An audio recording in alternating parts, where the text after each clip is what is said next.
Are we about to go through the same old routine once again, with once beloved game series, in this case, The Elder Scrolls, getting a new entry? Is everyone going to be pumped for it, excited? Oh my god, it's been 15 years, I can't wait, what are Bethesda going to dish up for us? Is it going to be that tired reaction, which we've had to Dragon Age pre-release with the Veilguard, at least before we saw it? I mean, people were kind of pumped for a Dragon Age 4. Happened with Bethesda, with Starfield. I was guilty of that. I thought, no, they're not going to make the same old mistakes. Fallout 76, that was a one-off miss. No, they're going to deliver this time. Is it going to be that cope? Or have people now learned, have gamers finally learned, that a lot of these studios are just past it? They're over the hill. If you ask yourself the question, is this game I'm excited for, the development team behind it, am I confident purely because I'm blinded by nostalgia? I'm deluded? Or have they actually got a pretty decent recent track record?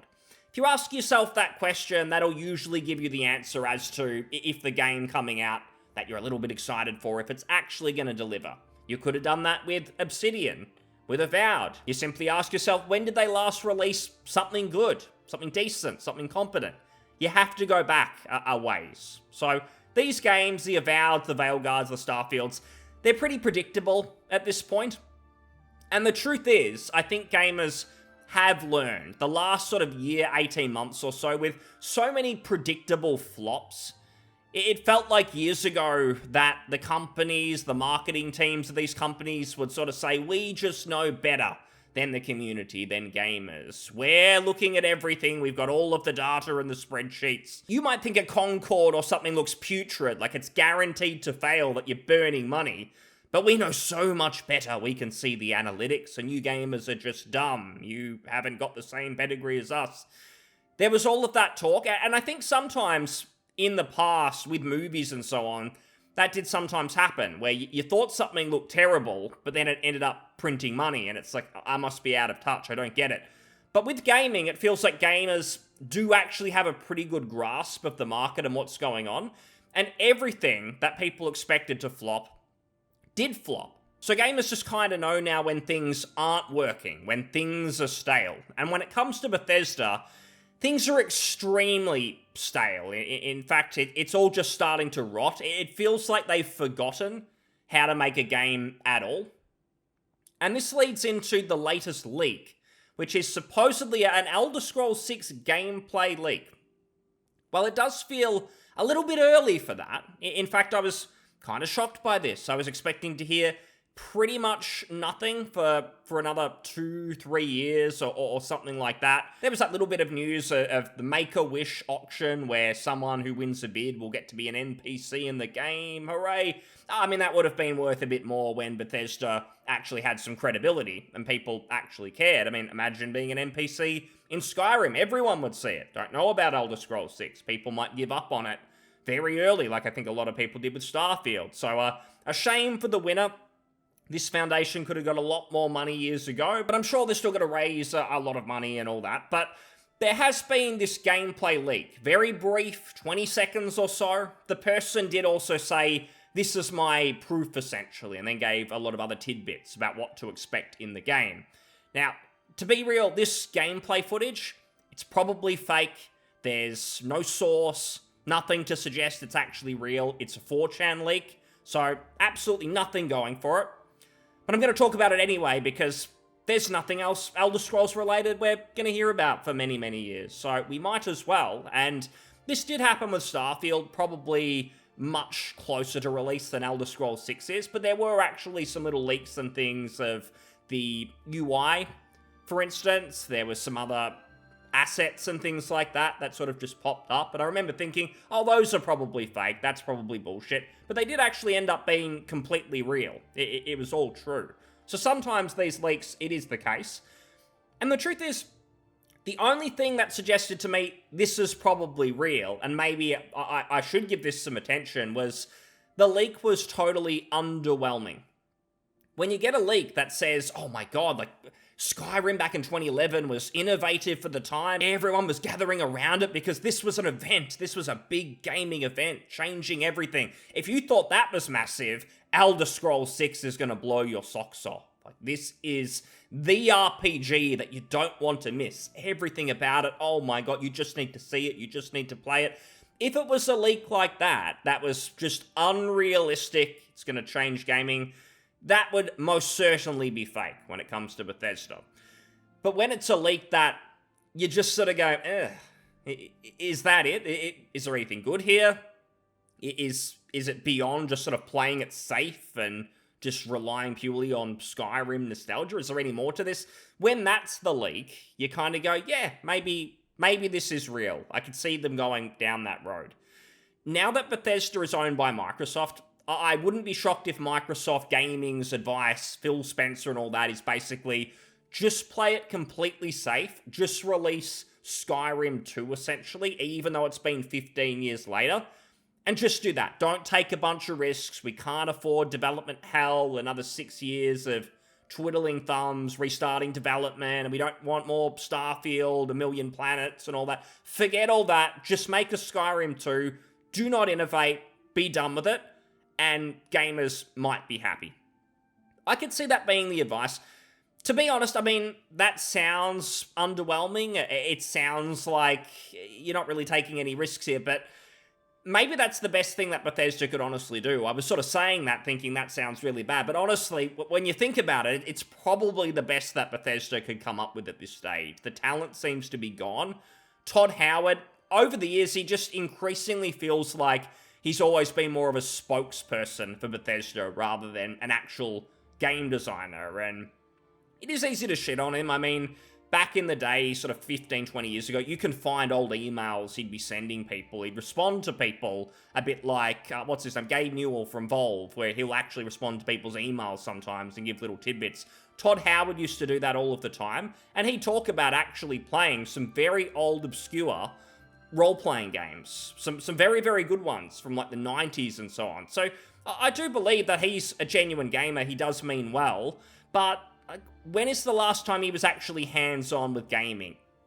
Feels like if he is, he's kind of lost it, or he doesn't understand what people actually liked about Bethesda games. So something's kind of rotten there, whether it's at the top with Todd and Emil and so on, or it's just the staff. They just don't hire good people. The people who've replaced some of the veterans from the Morrowind days and maybe a little bit afterwards, the people coming in are just shitter. They do a worse job. They don't know what they're doing. So something just isn't working. Maybe Skyrim 2 essentially is the best that they can do. But again, coming back to this leak, there is that 20 seconds or so worth of footage. Obviously, you can't show it. However, it's very grainy. It basically shows, it's a character. If you watch it, you might even think, are we going Skyrim DEI edition? You have to watch it to see it, but I don't know if that's a lore thing, because it's set in Hammerfell, supposedly, the new Elder Scrolls, the Hammerfell region. I saw two characters, one, the player character, and then another character in a loading screen, and it got me thinking, but maybe it's not Skyrim DEI edition. Again, watch it for yourself. You can decide from the very brief footage. There was some music, though.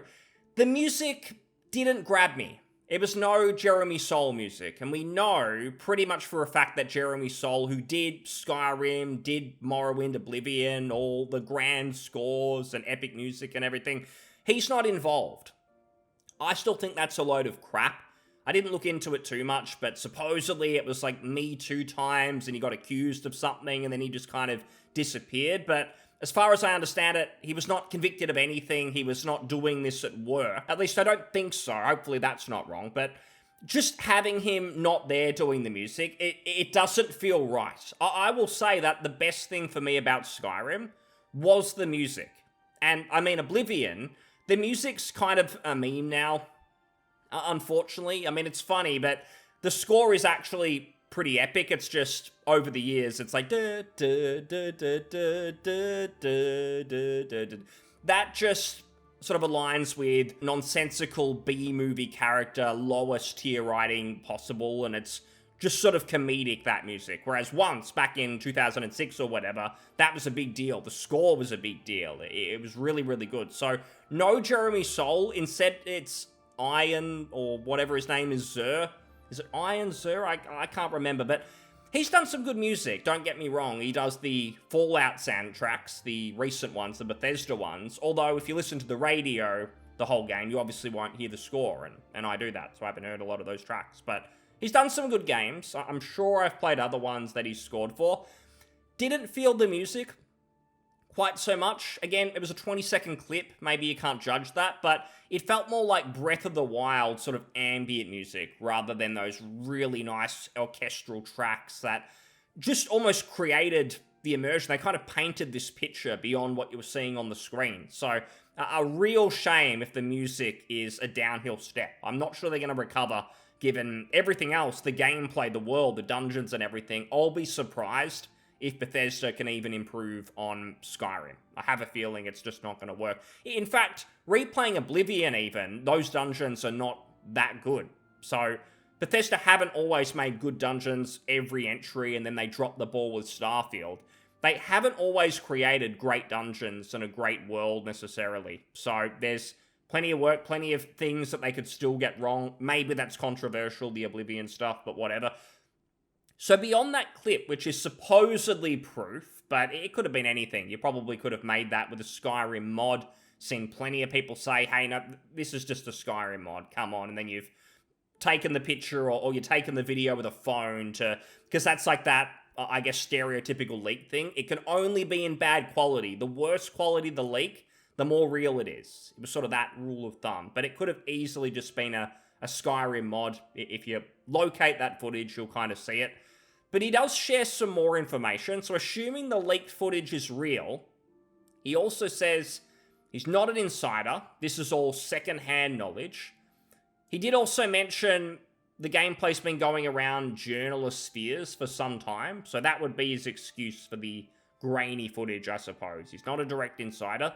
The game is set 20 years after Skyrim, the Stormcloaks won.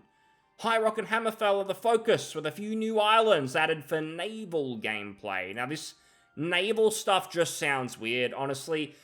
Anytime Bethesda go in these other directions, I know we talked about sort of mocking them for not innovating potentially, but I feel like what we want is innovating the system. So, going all in on the RPG mechanics, more choices, making sure the quests are more than just the good guys win or you miss out on the content kind of thing, which is a lot of Bethesda quests. There's not really a whole lot of nuance to them a lot of the time. I think Fallout, some of the Fallout entries had a bit more of that, but sometimes with the Elder Scrolls, it's just sort of linear. There's not a lot of choice making. So maybe they could go in that direction if they want to innovate.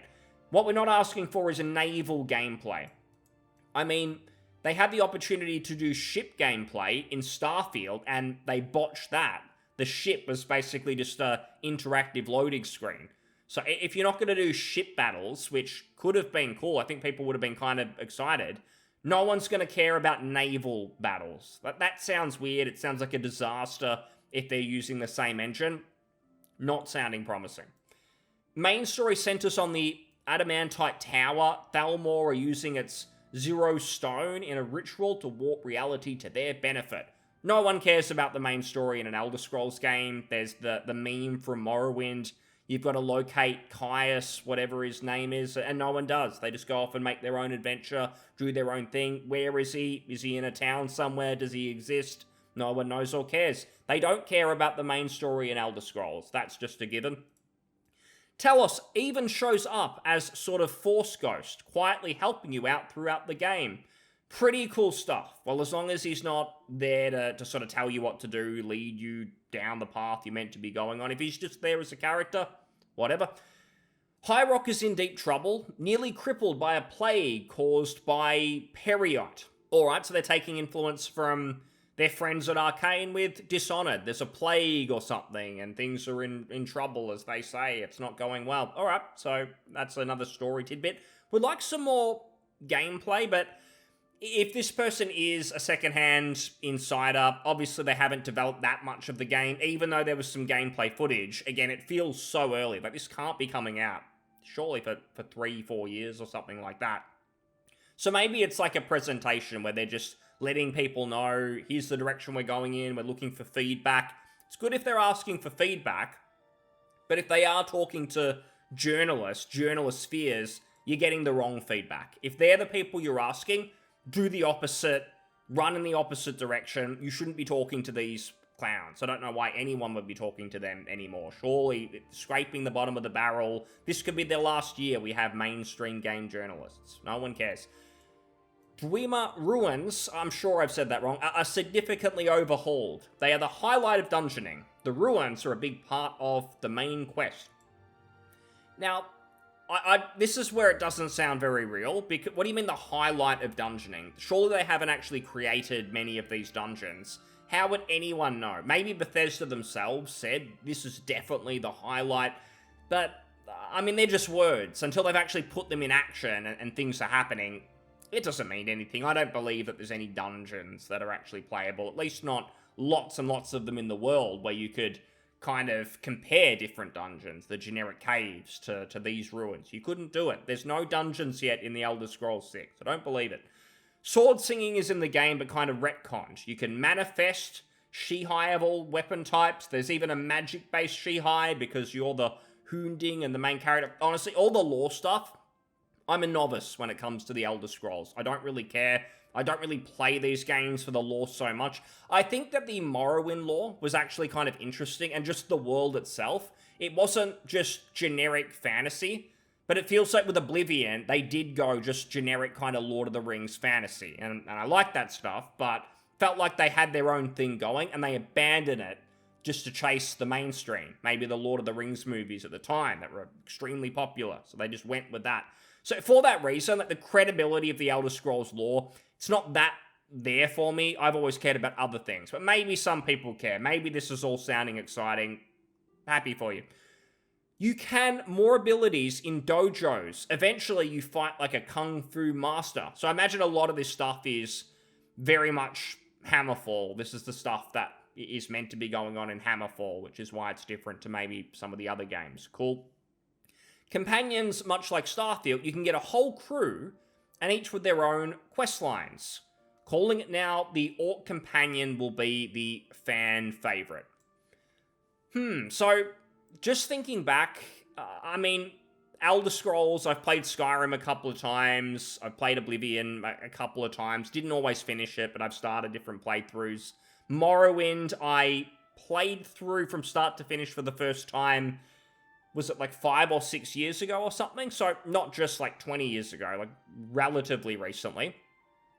I don't really remember the Elder Scrolls games having companions like a lot of RPGs do, where you do a quest line with them. Because it was more about the guilds and everything, right? I don't remember, unless I'm forgetting, the games really having that. So are they introducing this to make it a bit more like BioWare games, for instance? I mean, Fallout kind of had more of those companions that you'd meet. The recent ones, at the very least, and they have quest lines and things. Maybe I'm just forgetting. Maybe I'm totally forgetting these companions in the Elder Scrolls, but it doesn't feel like it was an Elder Scrolls thing. I guess he mentions crew, so maybe this has something to do with the naval gameplay, and you have to, Monkey Island style, you've got to build your crew, and you've got to go out and hunt for treasure and find Monkey Island or whatever, but maybe that's why. Maybe it is very exclusive to this game and this whole... I'm sure they're going to have shipbuilding, aren't they? They're going to go all with the building stuff. This is what Bethesda do. They never expand on the existing systems. They add these new ones, and it seems to be all the stuff... I don't know who's asking for it. Like the settlement building in Fallout 4. I'm sure some people liked it. Obviously, they wouldn't have expanded on it. I'm sure they've kept doing it with Fallout 76. They wouldn't have done that if no one liked it. But feels like they just abandoned their main audience, trying to chase a new one. Seems like they do that a lot. And maybe that's what this naval gameplay is all about as well. Yeah, there you go. So settlement building, which I reckon will be shipbuilding and some other stuff. Naval mechanics, weapon, armor customization, blah, blah, blah. The final showdown is inside the tower. It's next level. Reality warps, time distorts, and Archmagister Quairon shifts through insane transformation phases powered by ancient magic, Dwemer shit. Trust me, you guys will think this final battle is the coolest thing ever. He could say it, but just knowing it's the Gamebryo engine and just...